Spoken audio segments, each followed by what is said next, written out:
Guys আসসালামু আলাইকুম। এটা হচ্ছে গঙ্গা স্নানের সময় অথবা পয়লা বৈশাখে নাঙ্গলবান্ধে মেলার স্থান। এখন তো ধরেন একটাও না, ওই জন্য মেলা দেখাতে পারতেছি না। এই যে আর একটা বট গাছ দেখেন, এবং এটা 3 নম্বর ঘাট। ঠিক আছে, তো খুবই সুন্দর স্থান, অনেক মনোরঞ্জিত স্থান একটা, দেখুন এবং উপভোগ করতে থাকুন।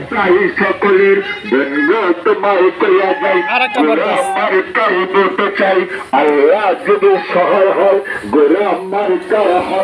দেখুন, এখানে বাঁশই তৈরি হয়, বাঁশির বাঁশ। কত সুন্দর জায়গা। নাঙ্গলবান্ধের ব্রহ্মপুত্র নদী, পাশে একটা পুকুর। সো এখানে নৌকা আছে, নৌকায় ভাড়া, রেন্টে ভাড়া দেওয়া হয়, এবং রেন্টে নৌকা নিতে পারবেন। বোটও আছে, বোটে উঠতে পারবেন, স্পিড বোট। ঘাটে গিয়ে আপনারা উপভোগ করতে পারবেন। এবং নৌকা, খুব সুন্দর একটা জায়গা, বিশাল নদী। So bye bye.